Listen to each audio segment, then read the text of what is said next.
AI in teaching and research is very pivotal for educators and researchers alike. These programs empower participants to leverage AI-driven tools for creating interactive and personalized learning experiences. These faculty development programs are enhancing the skill sets of every educator, and they play a crucial role in shaping the future of education and research. I welcome you all. Now I would request our director sir, Dr. Ravish Sagar, to speak few lines and welcome our esteemed guests. Sir, over to you. Thank you, Sonia ma'am. Uh, Sonia ma'am, am I audible? Yes, sir, you are audible. Okay. Good morning, everyone. I, Dr. Ravish Sagar, Director of Banarsidas Chandiwala Institute of Information Technology, thrilled to welcome you all to our 5-day online faculty development program on the application of generative AI in technology and research. It's an honor to address the gathering of esteemed faculty and students. Firstly, I would like to extend a warm welcome to each one of you joining us from various parts of the country. Your presence here is a testament to your commitment to learning and growth. This FDP is a significant step forward in our journey to embrace the transformative power of generative AI. Over the next 5 days, we will explore the exciting possibility and applications of this technology, exploring its potential to revolutionize research and innovation. Our expert speakers will guide you through engaging sessions, hands-on workshops, and throughout provoking discussions. You will have the opportunity to learn from their experience, share your insights, and network with fellow participants. As we embark on this intellectual advantage together, I encourage you to be curious, ask questions, and embrace the spirit of collaboration. Let us harness the collective wisdom of in this room to push the boundaries of what is possible. Once again, thank you for joining us. I wish you all a enriching and enlightening experience over the next 5 days. Let us begin the exciting journey together. Thank you. Welcome, Vandana ma'am. Thanks a lot. Thank you so much, sir. Thank you for your words. The first session of the day would be on fundamentals of generative AI and in education. The session would be taken by Dr. Vandana Sharma. I welcome you, ma'am, over here. She is working as an associate professor at Christ University, Delhi, NCR. She has served in top universities in India and she has a vast experience of 15 plus years, and she's a senior member of IEEE, a member of the Women in Engineering Society and member of IEEE Consumer Technology Society. She's a keen researcher. She has published 115 plus research papers in SCI and Scopus Index international journals and conferences. A very esteemed keynote speaker, session chair, reviewer, technical program committee members, and many more to add to her profile. She is a postdoctoral fellowship at Lincoln University College, Malaysia, and been associated with Beni Suef University, Egypt, and at Perdana University, Malaysia as an honorary adjunct professor. I welcome you, ma'am, here. We all extend A warm welcome to you here. Over to Thank you, you so much. Thank you so much. I am really glad and overwhelmed by having this invitation, and I have a very long association with Banarsidas Chandiwala Institute of Information Technology, and actually I owe so much. I actually owe so much to this institution because I have learned so much, and whatever I am, the crucial major role of, I can say, Banarsidas Chandiwala Institute of Information Technology has played a crucial role in my life. And thank you to Professor Dr. Ravi Sagar for inviting me, giving me this opportunity once again. And I'm glad to be part of this FTP. Thank you so much. Thank you, ma'am. So, shall I start with the session? Yes, ma'am. Sure. Okay, okay. I'll just share my screen.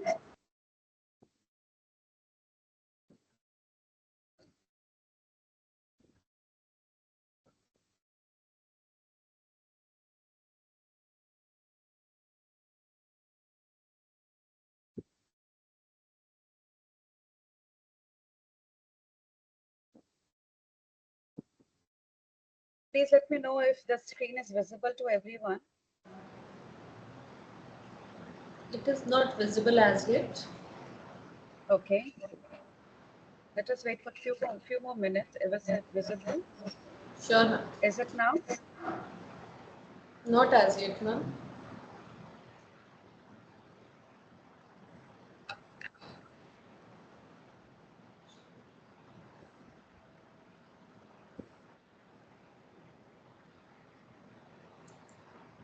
Can you please check with the settings? Am I allowed to share my screen? Yes, ma'am. You are allowed to share your screen. Okay, but I think there is some challenge here. The moment I'm trying to share my screen, it is not allowing me to do so. I'll just check out, ma'am. Give me 1 minute. Sure. Or I can mail you my PPTs. You can do the sharing from your end. Yeah, sure.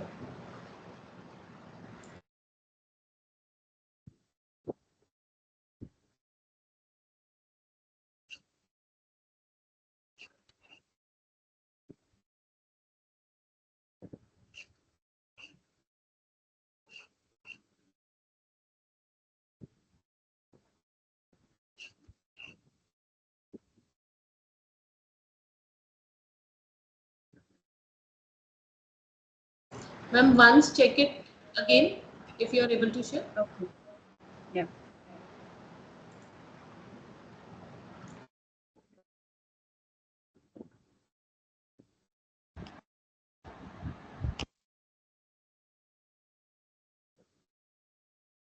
No, it is not allowing me to share.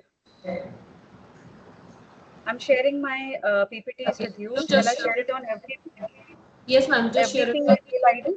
Yes, yes, ma'am. Just share on FTP. Okay. Yes, I have sent my PPTs to you. You can start sharing your screen. Okay, sure, ma'am.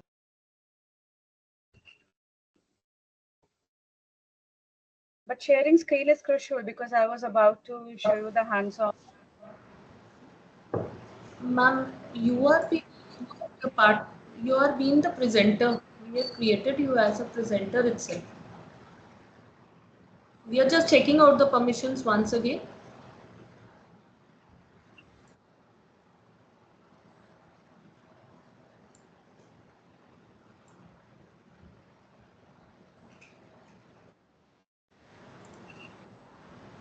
Can you see it now? No. Ma'am, what is it showing? It's not sharing. It is not It's allowing not you to happening. share. Okay. Yes.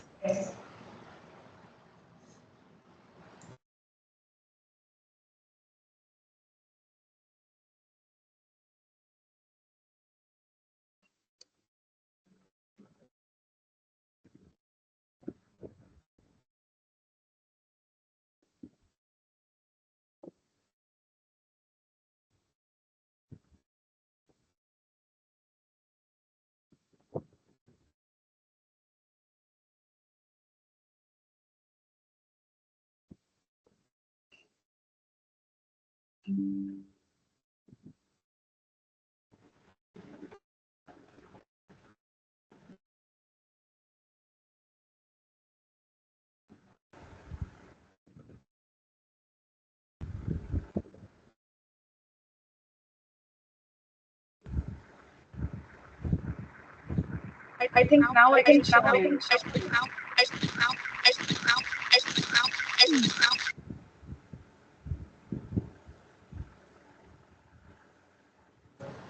Yes, ma'am, your screen is visible now. Now my screen is visible, right? Yes, it's visible. 1 minute.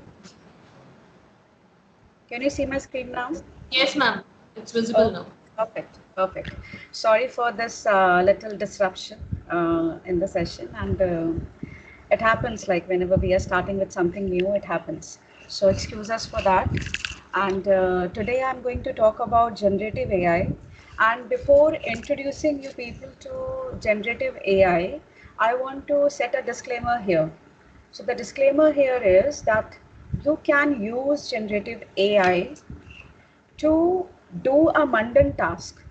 Say, for example, you're part of a very big project.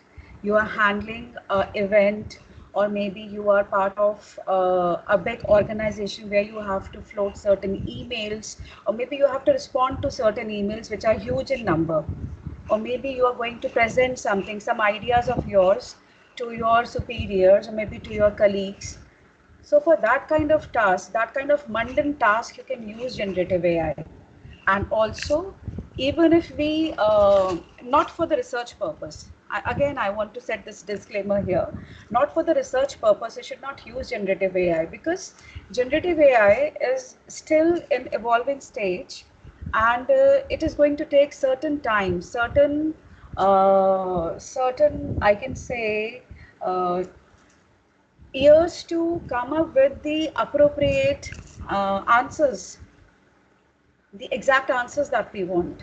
So it is still growing, it is still evolving, and we have to use it for our mundane task and not to start doing research based on this. So this is one disclaimer. The second disclaimer that I want to put up here is you can use generative AI, but then even if you are not favor of, because there are two I can say sections of the society who says that okay, generative AI should be used and generative AI should not be used. So try to understand that even if you're part of pro or cons, or even if you want to use or if you do not want to use, try to understand that as an educator, our students are already using it. So it is important for us to understand that how it works.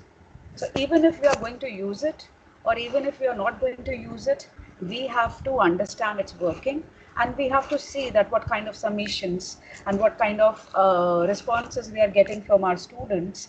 We need to understand that whether they are generated from AI or whether they are done by our students on their own. So we must project and we must promote the originality, the creativity, still, even if we are in the world of AI tools. So these are two things I wanted to say before beginning my session. So I am Dr. Vandana Sharma, and I am editor of many technical books, working with many renowned publishers, working with the set of people and set of students, collaborators, colleagues, and we are working a lot. And we are a group of, like you can say, a big network where we are working in all domains. So also I have filed few patents and copyrights, and currently my area of interest is Internet of Things, AI, and blockchain. So this is me, and this is from where I come from. So right now I'm associated with Christ University, Delhi NCR campus. It's in Ghaziabad. So we are here somewhere. So we are very much near to, I can say we are very much near to the Delhi, and we are associated here.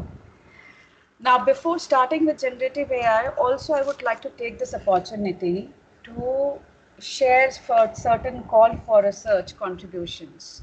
So I'll take this platform as an opportunity and will ask for the research contributions if you are interested. So this is one special session we are calling for the transforming the capabilities of unmanned systems with artificial intelligence and Internet of Things. And the proceeding of this conference will be in Springer, LNCS series. And this conference is scheduled in the month of October, and the venue is Prague, Czech Republic, Europe. Another call for papers we have, it is recent trends in transdisciplinary applications of generative AI. And this is also part of Springer Conference, International Conference by Springer. The proceedings will be published by Scopus Indexed Springer volume. And the topics you can see that what all societal and economic effects of generative AI can be. उस दिन तो ये था कि सिर्फ specialisation से तो हटा ही दो, सीएससी से कह रहे थे रखे रहने दो, ये हटाना है जो भी है। तो मैं तो कहता हूँ उससे भी हटा दो, क्यों इतनी सिरदर्दियां पाली हुई है। या फिर सेकंड सेमेस्टर में डिसाइड हुआ था, कल हम लोगों ने meet. Okay, so this also happens in an online session. Okay, so recent trends in transdisciplinary applications of generative AI. So from generative AI, these are the recommended topics, like what will be the societal effect of generative AI, what will be the economic effect of generative AI, how image generation is done by generative AI. So the models, what all generative LLM models are present, and building a generative AI in spatial and temporal space,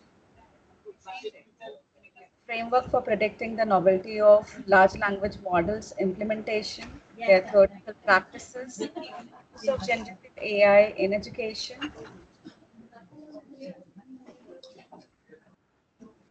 I request all to please switch off or mute themselves.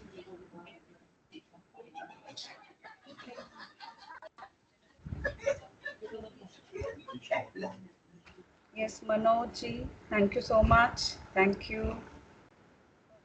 So coming back to my presentation. So here we are talking about recent trends in transdisciplinary applications of generative AI. So we have these calls available. If you wish to work in generative AI, you wish to make your students work in generative AI. So these are some of the probable topics. And we have date last, like from August 30th, you can apply, you can submit your research papers.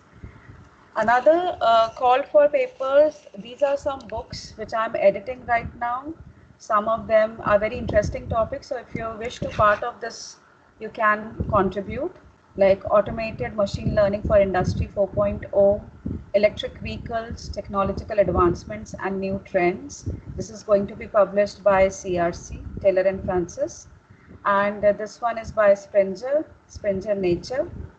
Then another call for book chapters, you can see intelligent manufacturing challenges, applications and future trends. And Taylor and Francis call for chapters, handbook of AI based on mechatronic systems and smart solutions in industrial automation.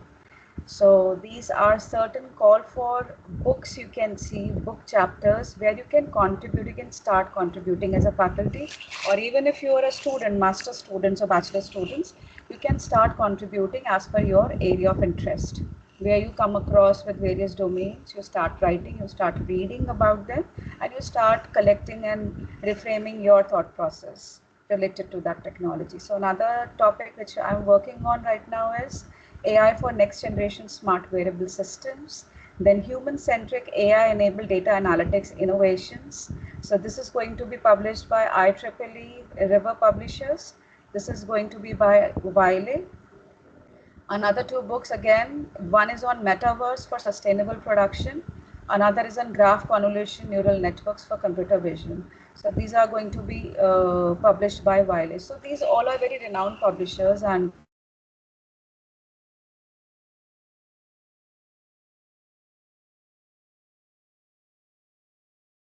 sharing it with the, already shared with the Sonia ma'am, so that can be circulated among the participants. Now, coming back to the topic, fundamentals of generative AI in education. So as I told you that there are two things. One, that even if we are in for generative AI, or whether we are against generative AI, we have to have the knowledge of generative AI because our students are already using it. So because our students are already using it, we also need to know better than them, right?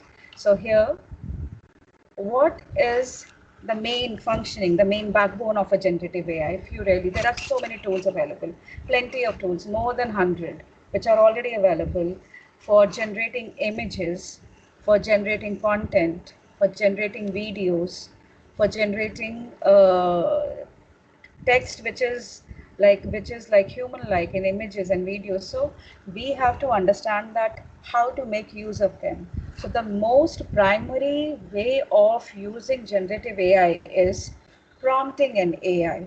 So prompting an AI is the most crucial task, the most important task. So even if there are plenty of tools available, even if they are there at our disposal, but if we do not know how to prompt them, then it is going to be of no use to us. So prompting. So this was the first part of my talk where I'm going to talk about how to actually prompt an AI.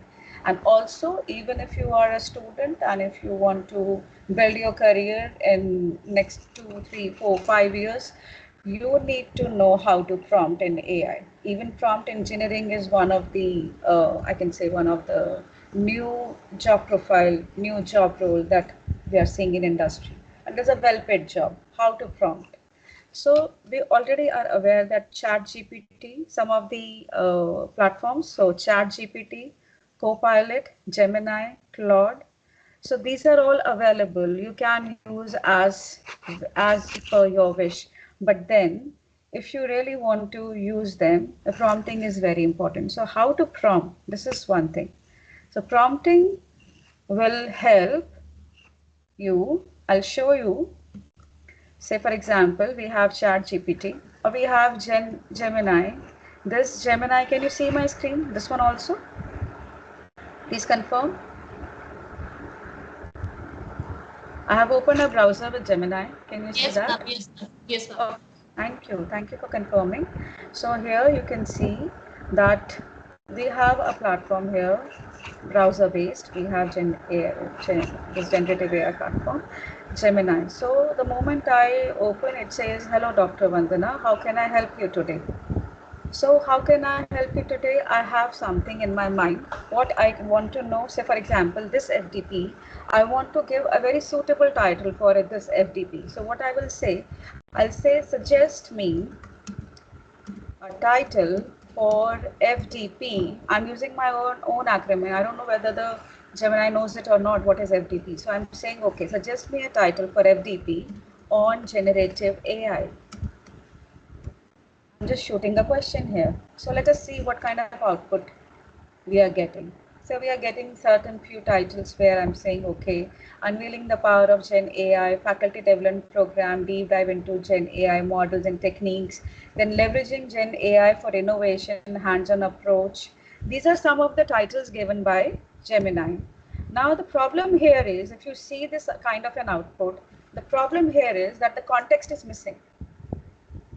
Here the context is missing, because what I was thinking in my mind when I started with the idea of FDP, it was only for education. It was only for maybe faculties who are there today teaching postgraduate or graduate students. So I wanted to talk about only the tools maybe, or the platforms which can help faculties understand that how the generative AI tools can be used. Are you understanding here? So here, if you look at the first one, we do not want anything to be of like future directions. This is something of type research. Another is they are talking about AI models and technique. Again, we are not interested in doing that AI modeling and technique. Hands-on approach, yes, hands-on approach for innovation. This can be something which is related. But if you see that what I wanted for the FDP and what is being suggested here is completely, there is no match here. So how will I prompt? There are 4 phases of prompting. Please try to understand there are 4 phases of prompting, how to prompt these AI tools. So the first one is, you need to understand, you have to set the context right. Setting the context right means you have to give your background. What are you? So I am an FDP coordinator in a college. This will be my background. Then the second will be, what is my question? I want to come up with a very unique title for my FDP on generative AI for education. And then I will also tell that who is my audience. The audience for this FDP will be faculties and research students or research scholars. And then also the fourth part of this prompt will be where I'll be telling that what kind of output do I want? Do I want a document, or whether I want a presentation, whether I want an image, whether I want a video, or whether I want a multiple choice question. So whatever I want, that way we'll have to set the context. So try understand this. We will see a few examples here how to do this. That the first one is setting the context, setting your background, who are you, then what exactly you want, for whom you want, and then what kind of output do you want. So these four things should be part of your prompting. That prompting will help these AI tools to give you the exact answers, what are you looking for. So many a times I have read few papers, some research papers where they write that there's a problem with the output of generative AI. So the problem with the output is because the problem is with the input. Because we are giving partial inputs to the machines, how will I get the correct output? So let us try again. So I say, I am a professor in a postgraduate college and willing to propose an FDP on generative AI in education.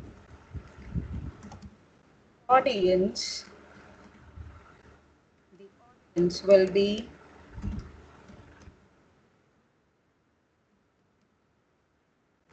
faculties from India,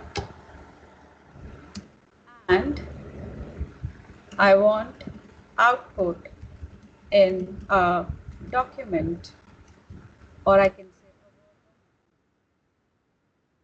so I'm saying, I'm just setting the background here. I'm saying I'm a professor in a postgraduate college willing to propose a FDP on generative AI. The audience will be faculties, and I want suggestive titles. I want suggestive titles and outline in a Word document. Is this clear? So the moment I click here, I'm going to get something else. I know it very well. So you can see the output.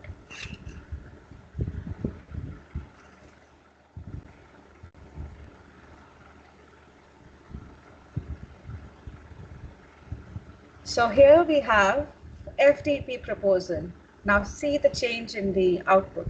It's a FDP proposal leveraging GenAI for educational innovation. This is one title, very much related to my context. Then the introduction, briefly introduce GenAI, its potential, education in India, highlight the growing importance of integrating AI in educational policies and practices, then targeted audience, project. Now program objectives. Now you can see the program objectives. So it is equipping participants with foundational understanding of GenAI concepts and applications, explore the diverse way GenAI can be used to enhance teaching, learning, and assessments, foster critical thinking and discussion on the ethical implications of generative AI in education, provide hands-on experience with GenAI tools relevant to the Indian educational context, if applicable. And now you can see the day-wise, you can see a day-wise detail of how your morning session will be, the afternoon session will be, what will be the content, are you going to discuss any case study, are you going to discuss any content, are you going to give a training on one particular platform, how you're going to assess it. So you can see this, and then you're concluding, and then you're also telling the additional information related to it. So try to understand, prompting is very important. So even if you are going to generate an image, for that matter also, the prompting is very important. So we can see a huge difference here. So now what I want from the participant is to identify one I can say one mundane task you might be struggling with today. maybe something in your mind before this FDP started and before you came here for an FDP, or maybe after this FDP you're supposed to do certain work. So that mundane task, pick that, open this platform, Gemini, and try prompting it. Now, you have 2 minutes to do that, 2 to 3 minutes to do that. Please do that. And please let me know what your experience here is.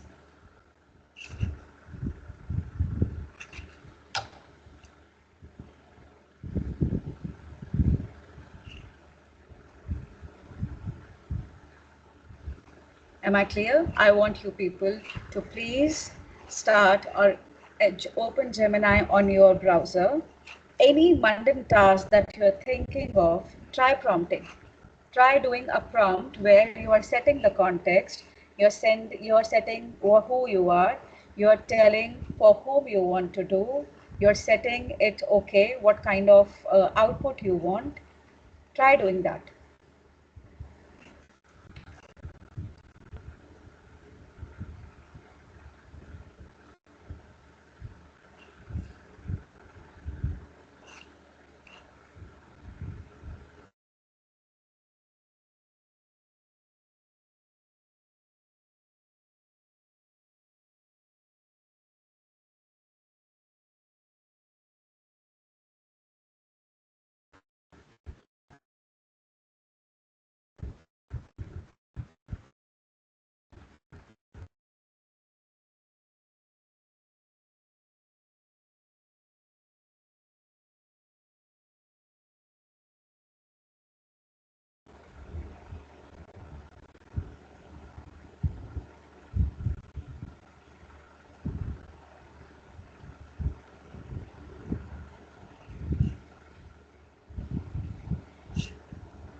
Are you getting something different, or you're getting the same set of output?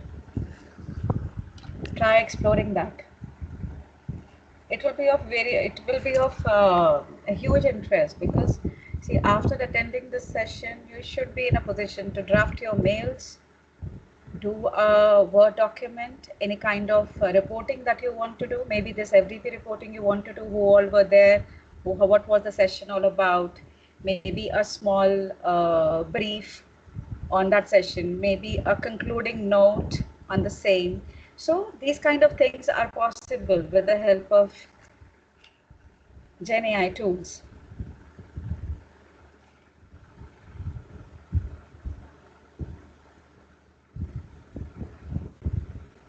I hope you would have experimented. Now I'll give you a few more tips how to do this more efficiently. So I hope my screen is visible now. Prompting Guide 101.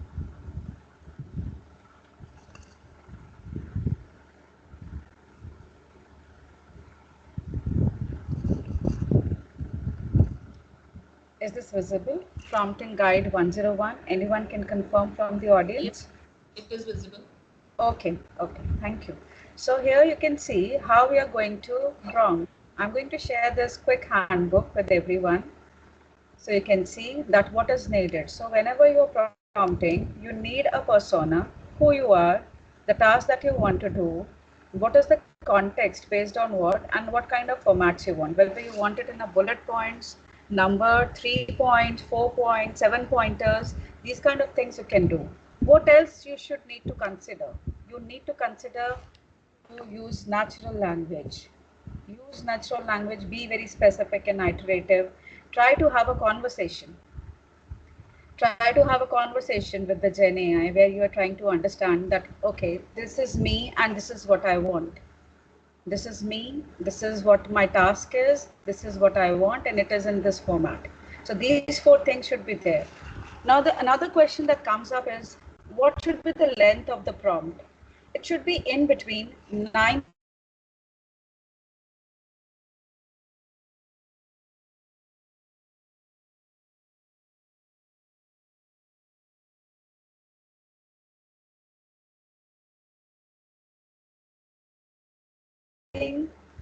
where you're setting these goals using natural language, specific and iterative, concise, and making it a conversation. So in general, prompting is most appropriate if you go for only 21 words. Now, from what are you going to use? You are using Gen AI tools as an assistant. They are assistant to you, your personal assistant. So how you can use it? You can use to improve your writings. You can use to organize your data. You can create your own original images. You can summarize, you can conclude, you can write introduction, you can talk about some meaningful, maybe meaningful connections you want to build up with your colleagues. You're just shooting cold mails in your networks, or maybe some topics which are on based of research, but you just want to understand that rather than copying them from these tools, you are just trying to understand that what this tool is all about. So that kind of things can be done. Also, you can synthesize information. You can identify your business operations, which can be done on a click of a prompt. So these kind of things can be done with the help of generative AI, specifically with Gemini or Chatbot or Claude. These are the, now how you're going to use it, you can get a help for writing an email. So nowadays we are getting long emails from our students. So if they're applying for a simple, say 2 days leave, they're supposed to write a mail to their class teacher. So they are going to write a very huge mail stating, okay, I'm this, and I'm having this thing. And then from this date, I'm not there. So they're prompting it very well. So you also can use it, but the mail should not go beyond, like, it shouldn't be the type of output that you're getting. It shouldn't be go beyond 2 pages. If you're writing a mail, it should be one short, precise paragraph. But then definitely the generative AI tools can help you write a very short, precise mail if you prompt them correctly. Then you can organize your sheets, you can create your slides, your presentation, you can create beautiful images for your Google Meets, and many things can be done. Now let us take an example. There is some kind of issue raised by somebody. Say you are in a service-based company and there is an issue raised. So if you want to write to your customers about that issue, so how you're going to use that? So say you are helping to craft an empathetic email response to your customer, and it is regarding some complaint, and you are telling them, okay, what was the complaint? So there was an order of a pair of headphones that arrived damaged, and then now there is a requirement for a replacement. And what exactly you want? You are talking about that, okay, I have to write a mail to them, but then I have to acknowledge their frustration also. And also I have to talk about, I have to give them some potential resolution. So either the money will be refunded or the product will be replaced, or maybe both the things are going to be done. I don't know, some kind of maybe offer, something is going to be given to that customer. So if you want to draft that kind of response in a form of an email, that also will be something like this. So here you can see this is of type what kind of email you want, whether you want a formal tone, whether you want a very professional tone, or very maybe a normal tone of maybe setting the context, like, okay, you're writing a mail to your friends, or not very formal. So that kind of things are possible here. So how you're going to write the prompt? You're going to write a prompt something like this. You can read it. So here you are talking about an email. किसके लिए लिख रहे हैं? You are writing it for customer. You are a customer representative writing for a customer complaint. What was the complaint? And then what exactly you are wanting? You want to acknowledge the frustration, and also you want to give some resolution. So this kind of thing. If we try writing an email on our own, it might take a half a day from us, because we have to think so much before writing anything to our customers. So here you can take help from your personal assistant, from generative AI. Now let us take some examples here. This is one.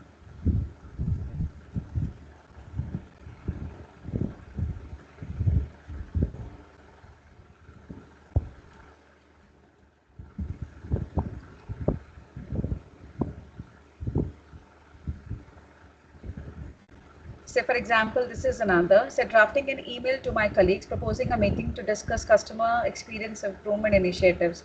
It can be, this kind of drafting an email can be done in any organization, and requesting that marketing, sales, product stakeholders meet in the next week to get a clear sense of roles and responsibility. So these kind of things can be done with the help of generative AI. I'll show you one more example.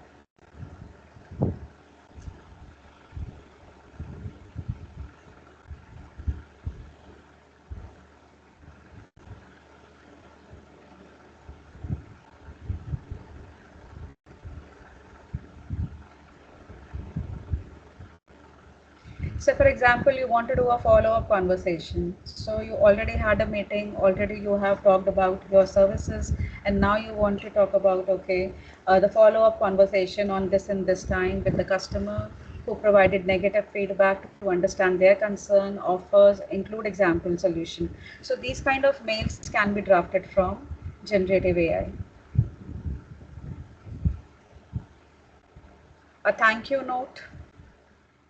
Questions related to industry. So if you are, say for example, you have been invited in a panel discussion, and that panel discussion is about what are the trends of generative AI in India, how successful it is, how bad it is, at what level it is. So that kind of, if you are going to be a part of that panel discussion, you can type in your details. Okay, I'm one of the delegate, I'm one of the panelists, and then this is the theme of the program, and what all major areas are there in which we can contribute, or what are the areas, what are the pros of generative AI, what are the cons of generative AI. These kind of things you can always ask, and you can prepare your pointers.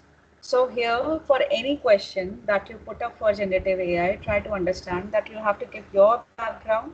I'm emphasizing it on it so much that you have to understand that, okay, give your background first, who you are, what you want, for whom you want, and in what type you want, and what kind of information you want from this generative AI. So this is very, very important. This is something related to client. Then executives and entrepreneurs, how they are going to write, drafting a mail confirming that I'll be at a board meeting. So you received a mail from higher ups, and then you want to respond that mail. So many a times you just write, okay, noted sir, thank you, noted sir. This kind of mail do we write. But then we can also write certain pointers that we want to confirm. So drafting in email that whether we have to prepare for that meeting, or do we need to carry some extra information with us, what will be the agenda of the meeting. So that kind of things you can always ask. There is no harm in asking questions. So you can write more intuitive, more promising mails with the help of generative AI. Although you want to write, but then so many a times we refrain from writing, but then you can always ask questions.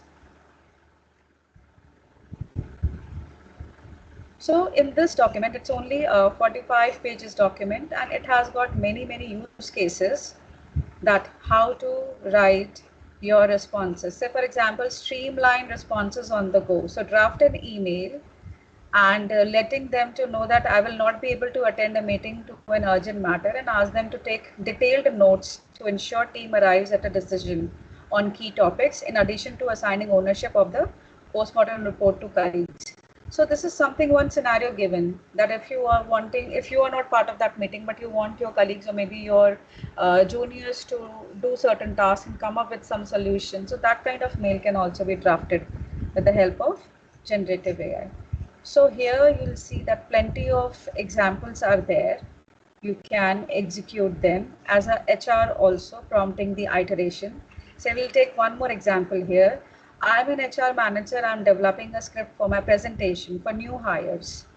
So this is something related to us as an educator. We come across with presenting our thought process, presenting our maybe proposals to our higher ups, presenting our work to our students. So yes, we are faculties. We are trying to develop a presentation on maybe one prospective topics, and then I need to script on onboarding presentation about company's commitment to employee development and well-being. So say for example, you are doing an orientation to your students. So that time you have to talk about your organization, what are the belief systems of the organization, what all facilities are there in the organization, who all are important, I can say, a specific point of people who can be of your help. So these kind of presentations can be prepared. So you have to set the tone right, that who are you, which kind of audience you're going to address, and what kind of output do you want again. So this can be done. So here you can see the blue part is of the persona, who are you. The pink part here is of the task that you want to get it done. And then the yellow part is, okay, what exactly you want. You want a script, a presentation for the script. And then you have the format, what kind of format you want to showcase, some draft, some pointers, or maybe some paragraphs, maybe some report, whatever you want from, you can use these tools as an assistant for you. So here are plenty of examples. Now, once we have understood that how to prompt, these are some of the platforms you can use. So Gemini, Claude, Copilot, and ChatGPT.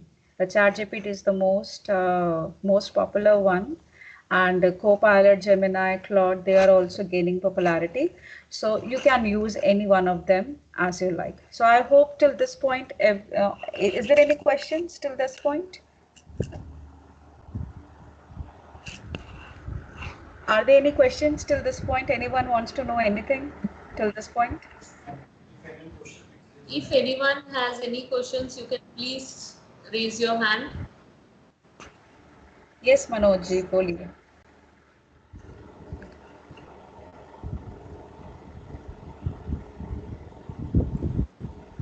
Mr. Manoj, you can put up your question. Or if you have some trouble unmuting yourself, you can write in the chat window also.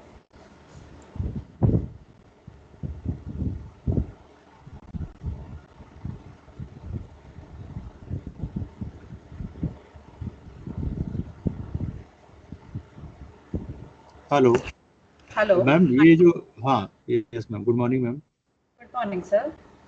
Ma'am actually जो आपने chat GPT का tool बताया था उसे मैंने open किया था, लेकिन एग्जैक्टली सेम प्रॉम्प्ट नहीं है और उसके वो परमिशंस मांग रहा है. तो क्या ये फ्री ओपन सोर्स है या मतलब पेड है? चैट जीपीटी तो आप ट्राई कर सकते हैं टू एन एक्सटेंट, बट ज्यादातर ये जो टूल्स हैं दे आर पेड. जितने भी जनरेटिव एआई टूल्स आप देखेंगे, maximum they come with, they are like freemium. Freemium means to an extent maybe one, two functionality you want to use and try. For that matter, it is free. But the moment you go for an advanced thing, maybe you want to develop a question paper entirely from one particular topic, and you want 20 and 30 such questions, then in that case you have to pay for these services. इसमें option दो आ रहे थे, जैसे Gemini advance और Gemini for business और frequently asked questions. तो मतलब ChatGPT is very quite easy to use. Yes, so that's fine. So आप जिसमें भी comfortable है, you can use. See, I have taken names of all 4 platforms, reason being that all of them are available.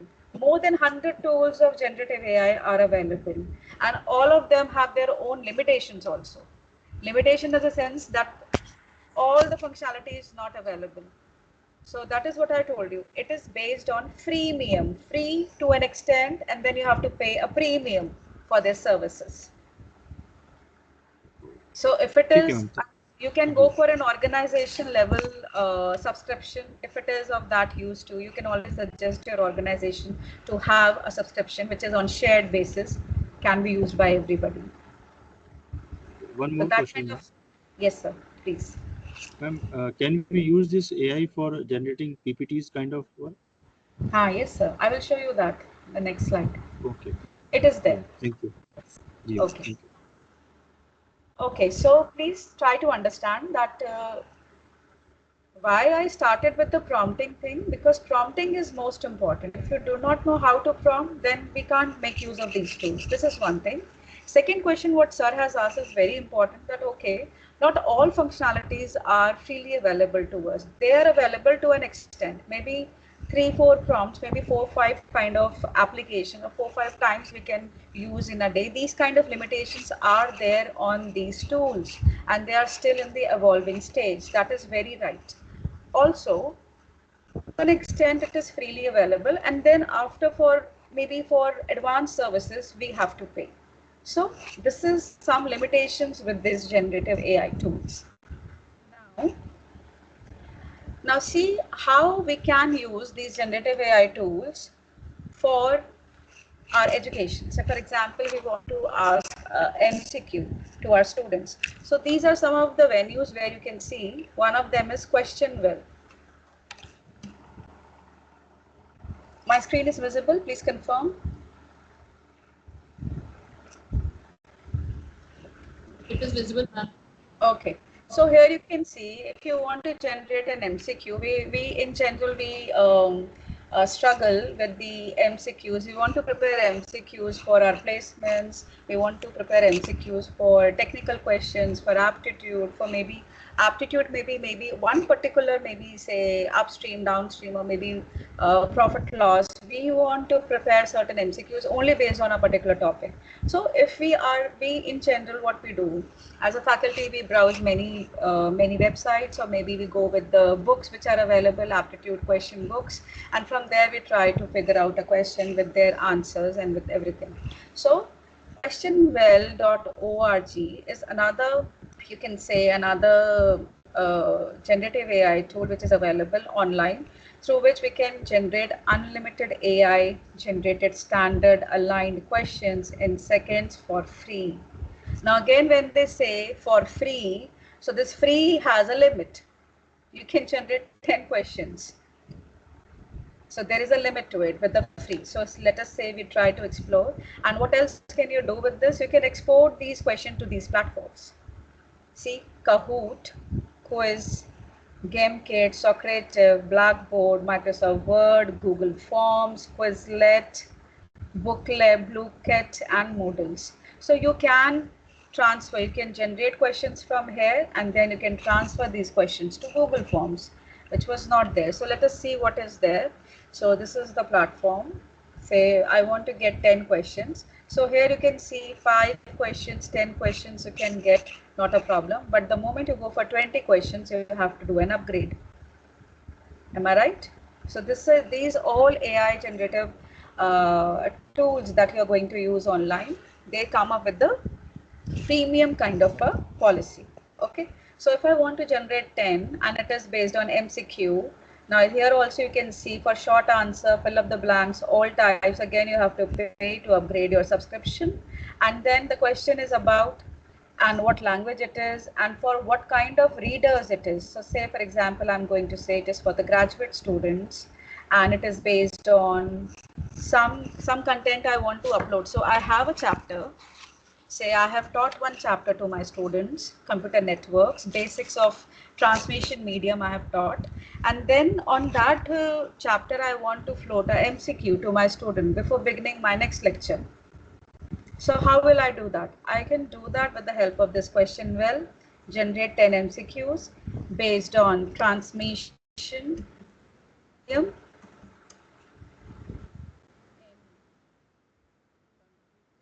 Networks, and then I'm saying generate questions. So the moment I start doing this generate questions, it is going to search. I can also upload my PDF of that chapter, and then based on that PDF, it is going to generate questions. So these tools can give you an MCQ, and these MCQs, 10 MCQs with the appropriate answers. And then you can also float this MCQ to you can transfer these questions to your Google Forms. So that makes your mundane task of creating multiple MCQs for your students very easy. Are you getting my point? So here you can easily do that. So rather than having only one MCQ, maybe in entire semester, you can go for one MCQ each, 10 questions related to your students easily before beginning of each lecture. So maybe you want to recall, say you want to just tell your students that, okay, yesterday we have discussed transmission medium. Today I'm floating one Google form to you. Before beginning of the session, you have to answer these questions. So this is all possible. So now you can see that based on transmission medium, a generative text has been aligned here related to STPs and OT and guided medium, twisted pairs, coaxial, fiber optic, unguided. So some of the examples are written here, and now on the basis of this, you can see the questions are generated. What is the primary functions of transmission medium? Describes the impact of choosing right transmission medium. What are the two types of broad categories of transmission medium? These are basic questions, I'm sure, but then you can always make use of some of them for the introduction. The more specific you are in your prompt, say if I upload a file of my own and then I try getting the questions MCQs from there, then it is going to be more specific in nature. So now, what are the key characteristics of twisted pair cables? Which type of twisted pair cables is commonly used in Ethernet? Then disadvantage of STPs, UTPs. Then you can say, okay, coaxial cable, the definition of it, optical fiber, in what form they transmit data. So you can see that the task that you're going to do in almost half a day for preparing your MCQs, now you can do it in a click of a prompt again, and that too within hardly 1 minute. And now if you want to export this, if you wish to export this to a form, you can do that. Here is the button, export. So here I can export it to Quiz, Kahoot, Canvas. Say we use Google Forms. So if I wish to select questions to be exported, select all.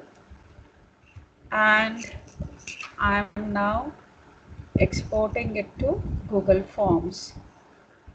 Now it is going to create one Google form for me, including all these questions, and I can see that Google form now.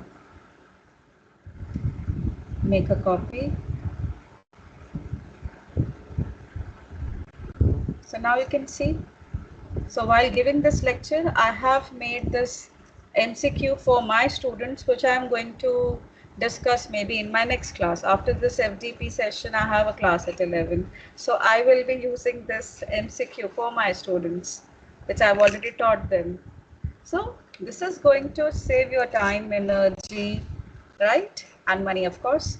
So this is how you can use these platforms. So this is one of them. Now there's a limitation here again, maximum 10 questions you can do.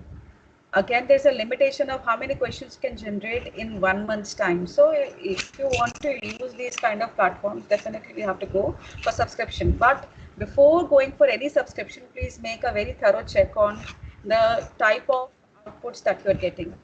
So another one. Yes. Excuse me, ma'am. There is one query in the chat box by Manoj. He has put up a query that please repeat the MCQ to Google form conversion that you have done. Okay, I'll show you. 1 minute. So we were here, right? I have done nothing. Manojji, it is very simple. I have just clicked on the buttons. 3 buttons I have clicked. The first one was the question that I want to generate. That was the first button. Then second button was select all questions. What all questions were generated here, right? There were 10 questions which were generated here, right? Now all these 10 questions I want to export. Now this was the button. Can you see it here? I hope my screen is visible to everyone. Ji. So here, okay. Export. Now this export, again, I have plenty of platforms where I want to take these questions. I can take it to Google Slides. I can take it to Google Forms. Now just I have to click on Google Forms. Again, it is going to create one copy for me. Okay. Now you can see all done. Your question set has been exported to Google Forms. You will be asked to make a copy of it to have it on your own Google Drive. So please remember, I have logged in with my official email account to this questionwell.com. Okay, this is one thing. My official email account, DrivePay, that form will be that Google form. So automatically that Google form has been generated. Now here, the moment I click, I can see that Google form. Now see Google Drive related to my email ID, my official email ID. Now, would you like to make a copy of this? Yes, make a copy. I'm just clicking buttons. I'm not doing anything. Now I can see the entire Google form.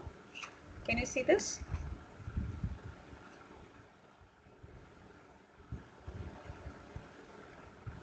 Now, by default, all questions are mandatory.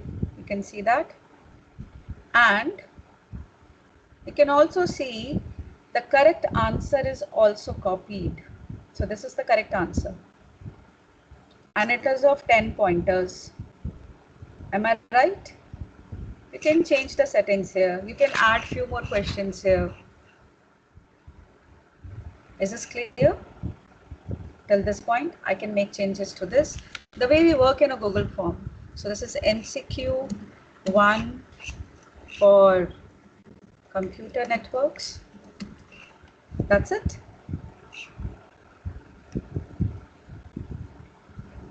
I have correct questions also. I have all of them are mandatory to attempt. And simply now I can send this using a link. Copy. I can share it in my chat. You all can attempt. So here I will share it if you want just a sample.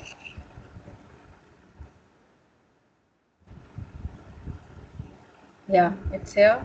And now I can share that. So the MCQ that I was about to work manually for entire 2-3 days time to think of a question, to think of a topic, and then align my questions, get the answer key, do everything. Now I can do that with the help of this generative AI tool with minimum of 5 minutes, less than 5 minutes. So this is helpful. This is helpful to an extent. And now also try to understand, our students also understand this.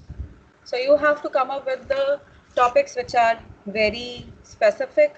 You have to upload content on the basis of which you want your quizzes to be generated. You have to mix and match from various sources.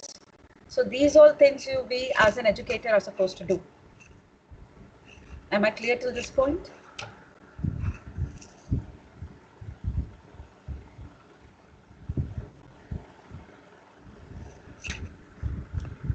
Manoj, have I answered your question?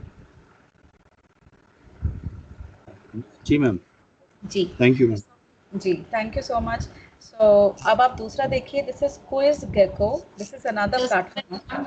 Just a minute. Dr. Shabina, you also had a query. We have provided you with the mic. Can you please put up your query, Dr. Shabina?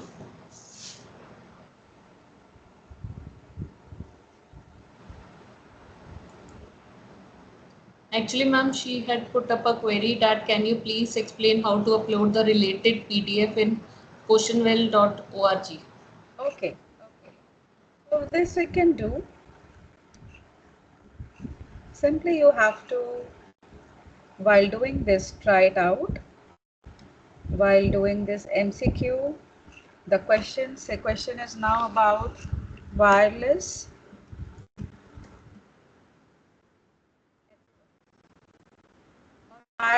Ethernets. Okay, wireless Ethernets to graduate students, and now there is based on the file. Now see, there are options to upload a text file, document, a YouTube video, a website. This PDF document and your own quiz is only available if you are using their subscription, their upgraded services, right? So here I can use a YouTube link or I can use a website. Say for example, I'm searching wireless Ethernet. Now I'm searching wireless Ethernet. This is LAN wireless. Okay, this is Amazon. No. Say, what is a wireless network? Okay, it has got certain content related to Wi-Fi, differences, LAN, PAN, MAN, WAN, one diagram, components, how does it work, what are the standards. So if I want to use this content, I'm repeating again, if I want to use this content to make my MCQ, I have to copy this link, go to this website option, paste it here and save. And go.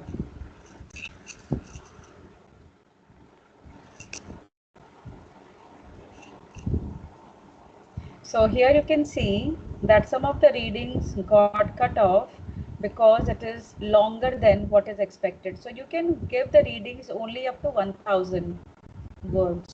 Can you see that? So here you can use only 1000, or you can go to some YouTube videos, say for example. So there are limitations. Say this is YouTube videos, we can search on wireless Ethernets.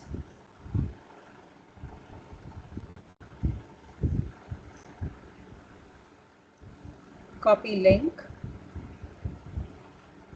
Now if I paste it here, search.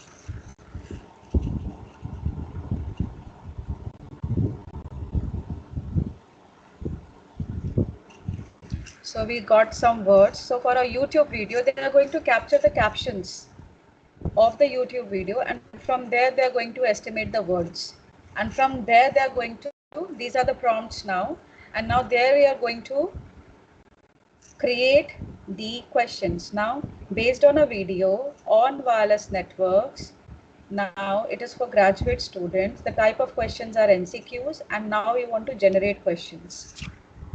So again we will click on generate questions.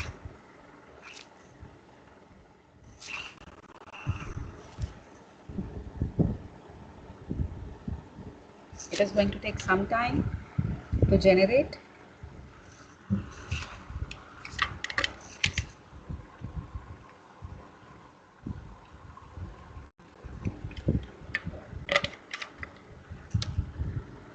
Now you can see what is wireless network, types of networks, and the domain is in computer science engineering. This was the data taken from YouTube captions. Okay, and these are the questions which are generated, all related to wireless local area network, LAN, then the range, wireless adapters, then wireless local area network, disadvantages, fault diagnosis, then characteristics of a LAN, wireless and Wi-Fi protected access. So the security questions. So all these questions are there. So you can select some of them, you can select all of them. You have to see the accuracy of the content also. Please do not go blindly for these questions. Please read it well, cross-check it, whether these are the right answers or not. And then you can select these questions again, select all, and then you can export. So if you want to export, you can export it to a Google form again, or you can go to a Google Drive, or you can go to a slide, or you can go to a Microsoft form also, or you can also go for a Microsoft Word document. So say for example, I'm going to go about Google Slides. So if I wish to show these questions to my students on a slide, and I want them to answer, get up an answer for each and every question, or maybe write the answers on their copies. So you can see here all 10 questions are now on Google Slides.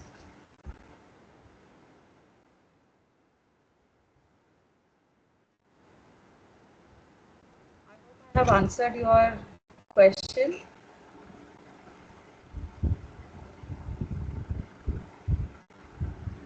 Shabina ji.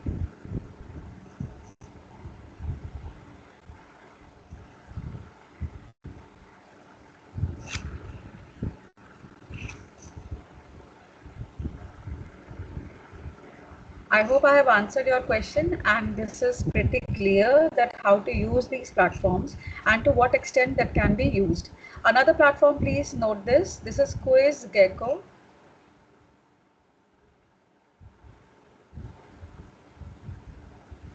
This is QuizGecko. This is also another platform which you can use for free. Again, this is based on your Gmail. Please do not use your personal email IDs for these AI platforms. Again, this is another disclaimer I'm giving you.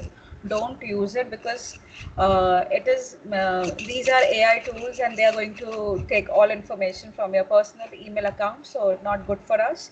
So you may always use your official accounts because official accounts have a limited functionality and a very specific functionality. So that kind of accounts can be used. Which best practice, okay, describes you? We are teachers, school. Okay, so it is asking for one specific school. Subjects, say I say Christ, university, or you can say Christ, okay, Ghaziabad, then computer networks. Okay, computer science, then finish. Now here you can see that they are coming up with some prize money you have to pay for a year or something. So if you wish, your organization can go for this kind of platforms, and one subscription can be used by all. Another is Conquer.ai. Conquer.ai. So this Conquer.ai is for assessments. The same way you're going to get your AI powered customizable questions, and these questions can be used according to your requirement. It can be Google Form, it can be Microsoft Forms. So everything can be. I'm not trying all of them because I have to again use them, because I have to use my email ID for all this, and I'm not using it as of now. So I'm not going to show you the actual implementation, but this you can always explore. So one MCQ generation platform I have shown you, you can use that, and you simultaneously can use these also. Now, what is the limitation here? The limitation here is that the free the free subscriptions will give you certain numbers and not all, right? I hope you understand that. Now, let us see another things that are available. So automatically you have understood how to generate questions. Now getting the gist from a PDF. Now many times we have been given a long document and we want to read those documents. Reading those 100 pages, 50 pages, maybe 20 pages report in a given time frame is very difficult. So how to do that? So there are again AI tools which are available. Again, as an assistant, you can use them where they are going to give you a gist from a PDF. So one of them is Chat PDF. You can use this Chat PDF. So you can drop your PDF here. Simply click on the document. Say, for example, I want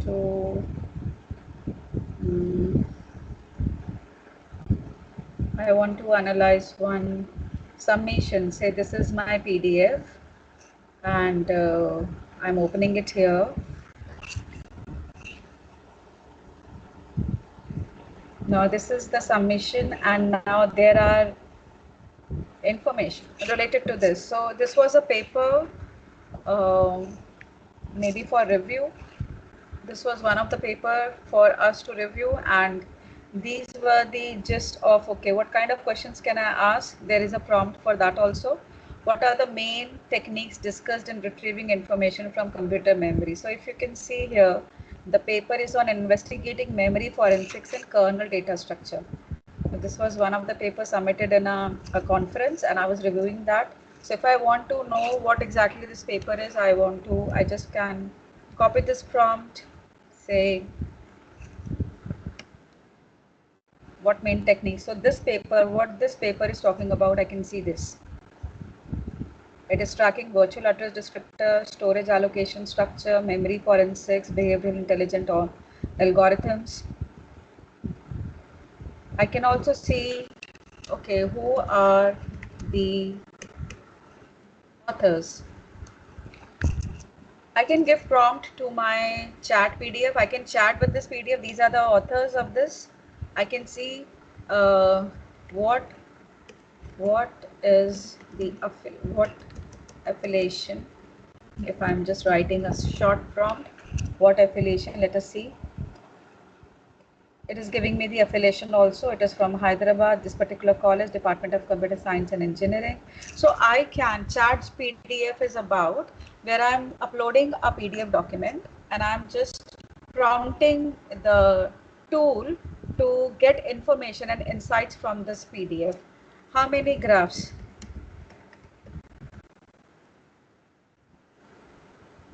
So it is showing that it has two graphs, figure 2 and figure 7.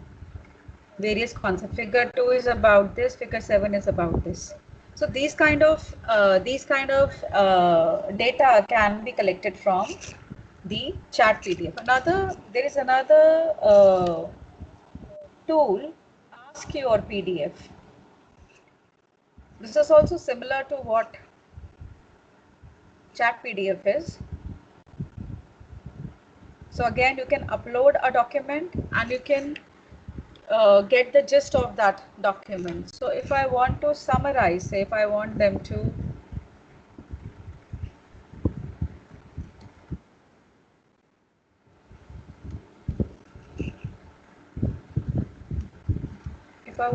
summarize, I can do that with the help of, say, summarize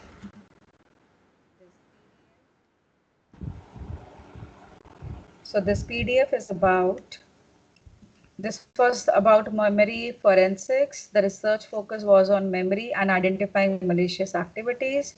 Then these were the techniques which were used, and this was the conclusion. So if I want to understand the topic, I want to understand the quality of writing, I want to understand what is missing in this, I can get the data from Chat PDF. Similarly, there's another platform which is Ask Your PDF. Now, videos and images with AI prompts. So many times when we are writing content, so many times we need to include images or we need to include videos, maybe very professional PPT I want to make and I want to run a video. So that kind of video can be generated from this. This is invideo.ai. Now if I open this invideo.ai, I can say, okay, try invideo.ai. Invideo.io is the link.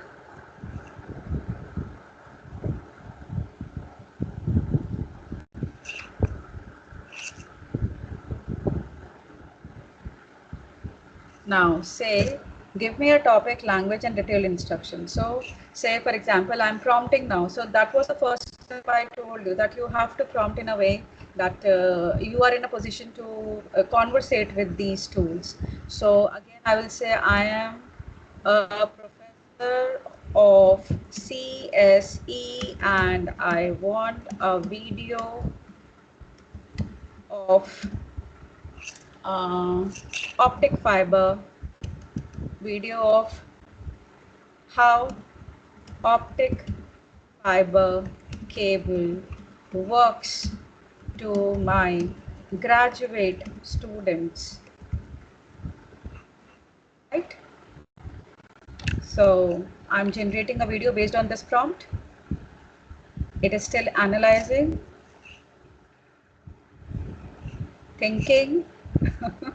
So it is analyzing, thinking, and then it is going to generate. So now see the audience, they're asking for what kind of audience it is, tech enthusiasts, CSC majors, then look and feel, it has to be inspirational, platform, it can be, they're going to select the platform from where they're going to see, whether it is LinkedIn, YouTube Shorts or YouTube. So YouTube is perfect, right? So we have CSC major students, the video should be very inspirational and it has to take the content from YouTube. So now I'm continuing. It's going to take some time to gather that data based on the prompt, and the prompt was on optic fiber, right? So I hope my screen is visible to everyone.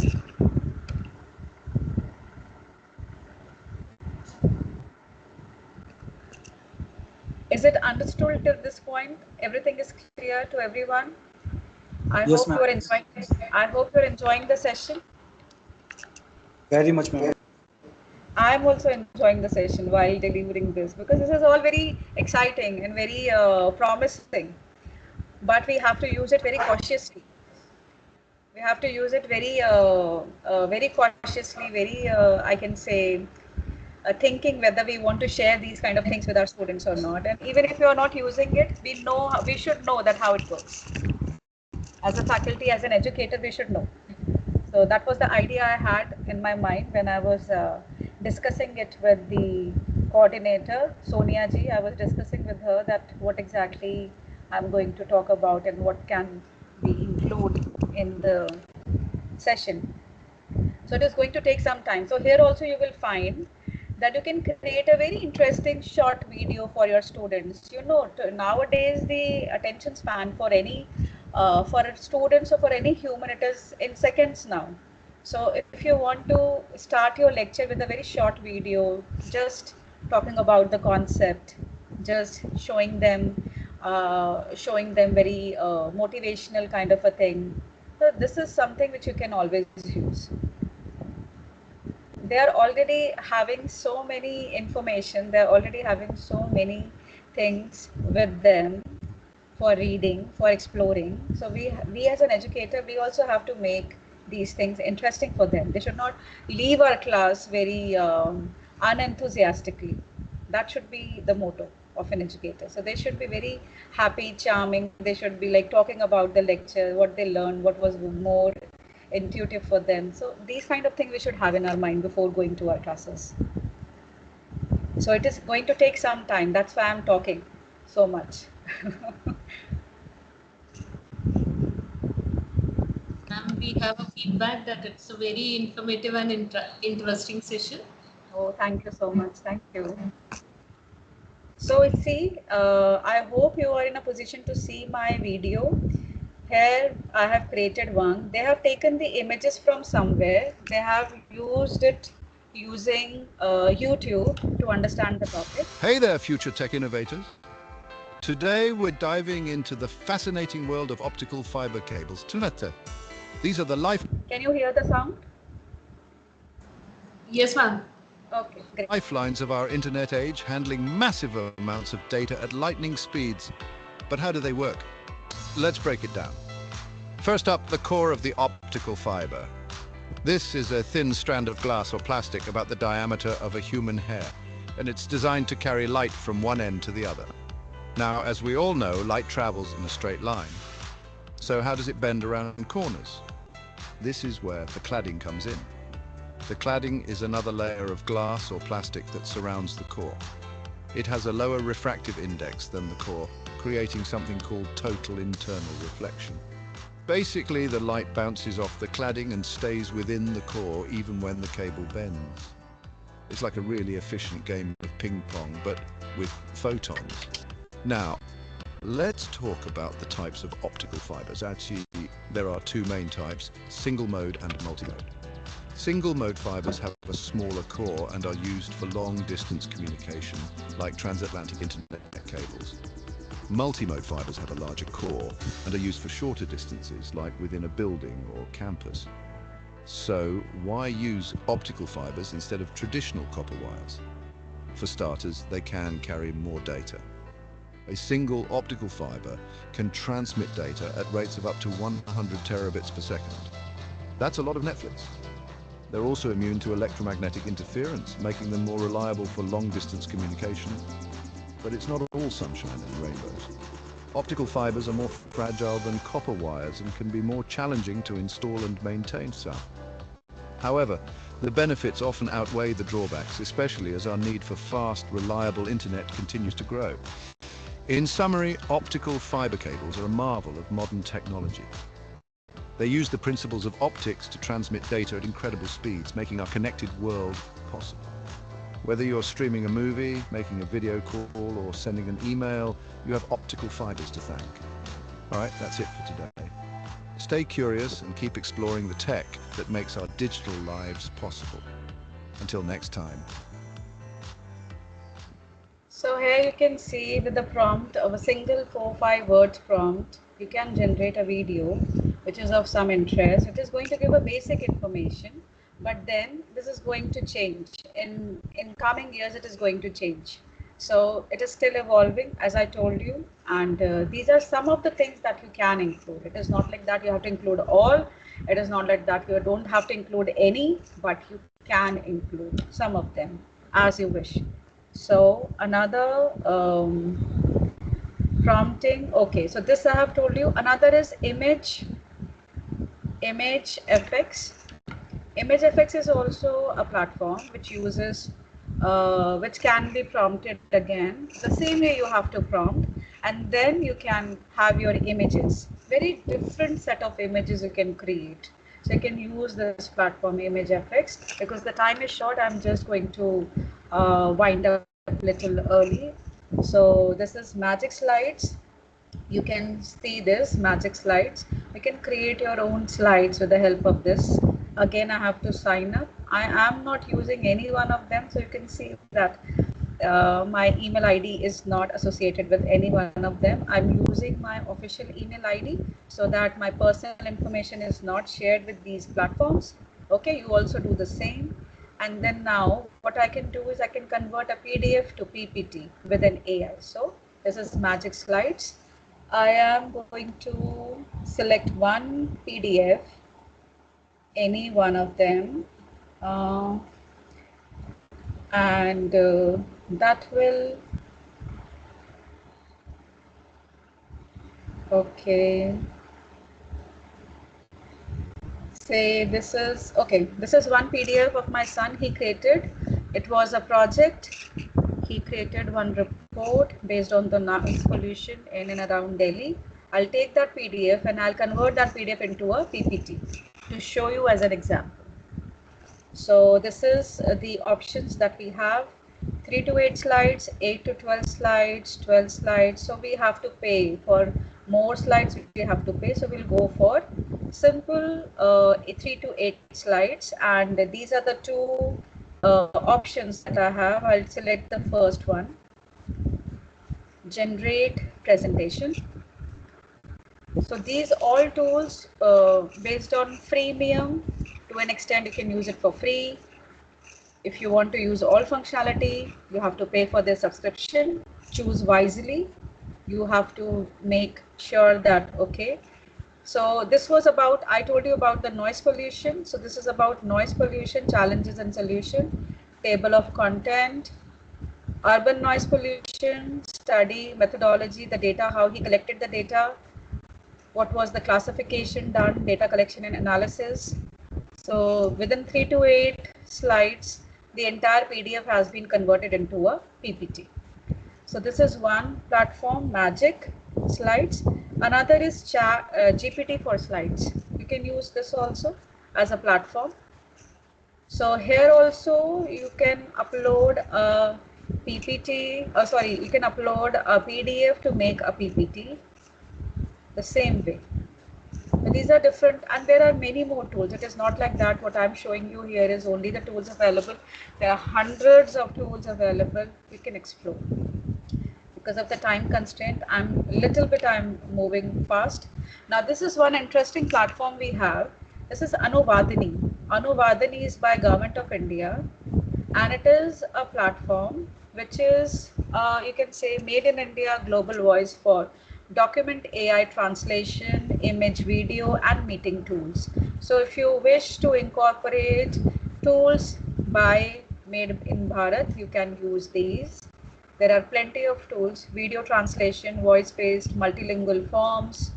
Then there are virtual keyboards, government schemes, dictation tools, Bhasha Dan, videos, AI video analyzer, AI video, YouTube video analyzers, then voice, speech to speech, voice to text, text to voice.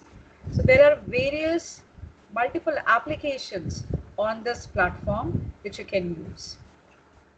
And for images also, image to speech, handwritten AI, image background remover, sketch rendering. Then for PDF, you can merge your PDF, compress your PDFs. You can change your PDF to an image. You can protect your PDF. You can lock.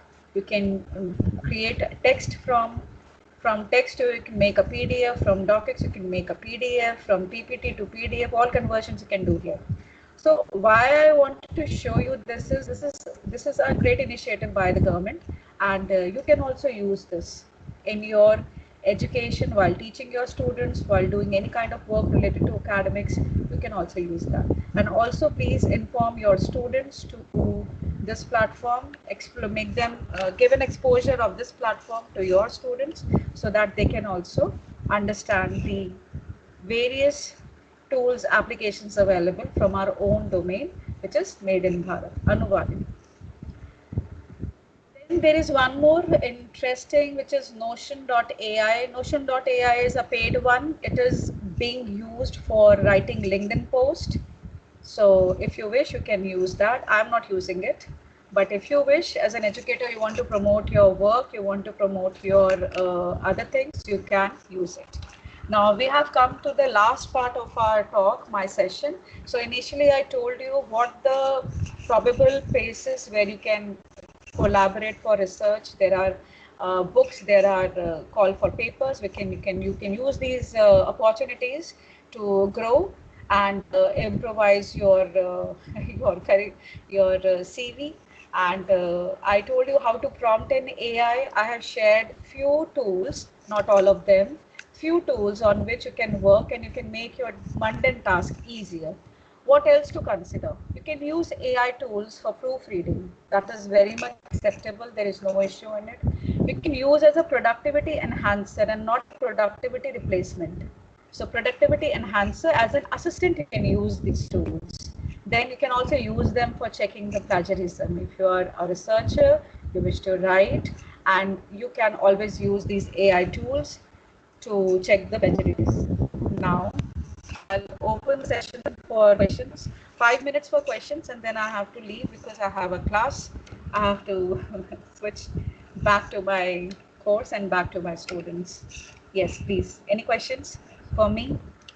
Any questions? You can just raise up your hand. And this is me. You can scan this QR code to connect with me on LinkedIn. I have 6,000 followers and my network is growing, and I'll be happy to work with you all. Thank you so much. So if you have any questions, I'm open to the question. Please connect with me.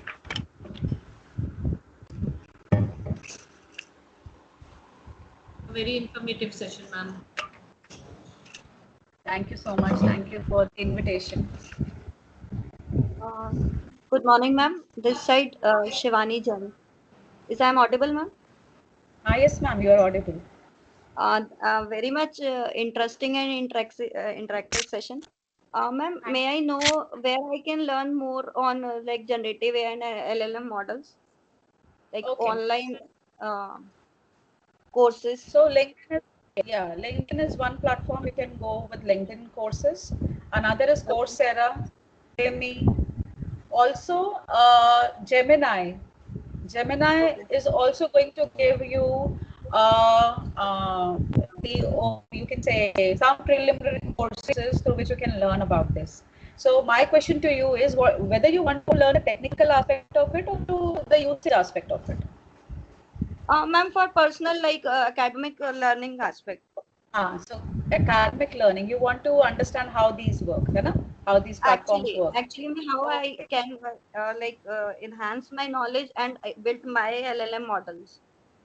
Okay, for that matter, you should. Yeah, for that matter, you can go on to Google Scholar, read the research papers, and start with your research. Because these platforms will tell you how to read about it, how to use these platforms, right? But if you really want to build your own LLM, then you have to go with the research papers by good publishers. Okay. Thank you, ma'am. Thank you. Thanks a lot. Thanks for your session. Thank you for being here. Great.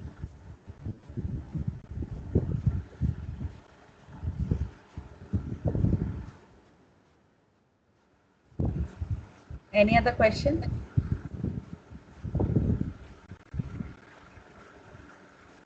I hope everyone has connected with me. I request everyone present here, please be connected so that we can share many things that we come across, many research opportunities that we come across.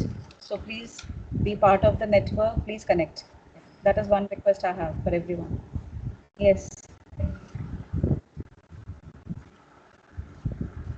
I hope it was very informative session. Okay, Manoj sir has a query. Manoj sir, you can put up a query. Sharing my mail ID and my number, everyone. Good morning, ma'am. Good morning. Truly nice session. मतलब क्या है कि जितना information मिला है ये बहुत मतलब इंफॉर्मेटिव है. लेकिन अब जैसे अगर इसका यूज तो हम बुक्स वगैरह राइट करने के लिए भी यूज कर सकते हैं, क्वेश्चन पेपर प्रिपरेशन में भी कर सकते हैं. लेकिन अब हाँ बोलिए सर. मैम अगर लेकिन इस तरह के कॉन्टेक्स्ट में हम पूरा जनरेटिव एआई यूज करें और पूरा चीजें लिख लेते हैं तो रेफरेंसेस का यूज कहाँ होगा फिर? ये कैसे कलेक्ट करके कैसे मतलब करेंगे? मैंने आपसे तभी कहा है शुरू में कि रिसर्च पर्पस के लिए अपने कंटेंट को जनरेट करने के लिए हम इसे यूज नहीं कर सकते. हमें नहीं यूज करना चाहिए क्योंकि कॉन्टेक्स्ट नहीं ठीक होता. आप अगर इसे देखेंगे तो दो चीजों में आप यूज कर सकते हैं. अगर आपको अपना ऑलरेडी आपके बुक है और आपको उसे प्रूफ रीड करना है तो आप एआई टूल्स का इस्तेमाल करिए. आपको आउटलाइन क्रिएट करनी है, बुक चैप्टर्स आप लिख चुके हैं और उसकी आउटलाइन क्रिएट करनी है, समरी क्रिएट करनी है, प्रीफेस क्रिएट करना है, उसके लिए आप यूज करिए. पर आप अपने कंटेंट को, ओरिजिनल कंटेंट को बनाने के लिए आप एआई इस्तेमाल मत करिए. यही मैंने शुरू में बताया. हमें इसे बहुत वाइजली यूज करना है. हमें अपनी क्रिएटिविटी खत्म नहीं करनी, हमें अपनी सोच खत्म नहीं करनी. आप समझ रहे हैं? जैसे हमें ऐसे यूज करना है जैसे हम अपने असिस्टेंट्स को यूज करते हैं. हमारे ऑफिस असिस्टेंट्स जो होते हैं उनको हम जैसे यूज करते हैं उस तरह से हमें अपना ब्रेन यूज करना है. We have to use our own intellect. I'm sorry if I'm being harsh on this, but I believe in this, that I have to use my own intellect by creating my own things, so that I can be proud of them and promote them. जी ma'am second question ये था कि ma'am आज के दिन में students को हम जो असाइनमेंट देते हैं वो असाइनमेंट भी वो इसी से प्रिपेयर करके देते हैं. हाँ बिल्कुल देते हैं. तो इसलिए आपको उन्हें भी आपको एजुकेट करना है कि आपको क्यों नहीं बनाना असाइनमेंट जनरेटिव एआई से. आप उनका वाइवा लीजिए. आप उस असाइनमेंट पे उन्हें खड़ा करिए, पूछिए उसे समराइज करने के लिए, उसका वाइवा लीजिए, उनसे पूछिए कि आपने क्या समझा क्या नहीं समझा. बच्चे तो आजकल हैंड रिटन वाला एआई भी जनरेट करके आपको सबमिट कर देंगे, तो वो भी आपको समझना होगा. तभी इसलिए हमने जनरेटिव एआई पे एफडीपी रखा ताकि हम as a faculty we must understand कि हमें किस तरह की सबमिशंस मिल रही हैं, तो हम समझ पाएं कि ये हमारे बच्चे ने कुछ काम किया है या जस्ट ऐसे ही उसने टूल यूज करके हमें सबमिट कर दिया. We have to make ourselves aware of it. तो आप बच्चों को पहले से, आप अपनी फर्स्ट क्लास में आप पहले से उन्हें बताइए कि ये इसके डिसएडवांटेजेस हैं. हम क्यों आपको मना कर रहे हैं अपनी सबमिशंस के लिए, आपके एग्जाम्स के लिए, आपके टेस्ट के लिए इसे ना यूज करने के लिए. Ma'am one more question, last question. Ma'am generally हम जब यूज कर रहे हैं ना तो कनेक्ट कर रहा है हमारे पर्सनल आईडी से, ईमेल आईडी से, है ना. और ऑफिशियल आईडी अगर हम यूज करते हैं, actually official ID is government ID ना, तो समथिंग कॉन्फिडेंशियल इज रिक्वायर्ड. तो मतलब पर्सनल आईडी भी अगर यूज करते हैं तब भी रिस्क है और अगर ऑफिशियल करते हैं तब भी रिस्क. कोई बात नहीं. तो आप एक डमी आईडी बनाइए. आप 2-3 डमी आईडीज बनाइए, उसका इस्तेमाल करिए जिसे आप अपने बैंक ट्रांजैक्शन में यूज नहीं करते, जिसे आप अपनी पर्सनल इंफॉर्मेशन डालने के लिए यूज नहीं करते. आप उस तरह की आईडीज यूज करिए फॉर एक्सपेरिमेंटेशन. जी thank you ma'am. Very nice session. Thank you. Thank you so much. I thank you. Anshika, you can put up your query. I have to go. I have a class. I'm really sorry. I won't be able to spare more time. Level 15, I have to reach to my students. Okay, surely we'll. You can put the questions. I have shared my email ID and my phone number here in chat. Anybody can contact me and connect with me. Not a problem. Yeah, surely. I'm really sorry. I have to make sure that my other professional commitments are also met. Yes, ma'am. Thank you so much, ma'am. Thank you for your insightful presentation on our topic, and worth proving it that generative AI is very much important for teaching and research, but utilized in a very knowledgeable form. Yes. You have clearly mentioned the tools. You have profoundly discussed each and every tool, and you have clearly mentioned how we can integrate them into our teaching and research. Thank you again for sharing your expertise, not taking you much of the time. Thank you so much. Thank you. Thank you so much. Thank you. It was a pleasure being here as a speaker, and I look forward to this opportunity again. This can't be concluded in 1 hour session. I know it very well. So I would request sir to again call me, and we can have one more session. Not a problem. Thank you so much. We'll have one-to-one session now with you next time. Oh, yeah, Okay. sure. Thank you so much. Thank you so much, everyone. We'll be joining you back again in 1 hour for another session at 12 o'clock by Dr. Meenakshi Memoria, an associate professor from King Khalid University, Saudi Arabia. So with another break for 1 hour, and after 1 hour with another session. Thank you so much, everyone, for joining us. We'll be back at 12 o'clock. Thank you so much.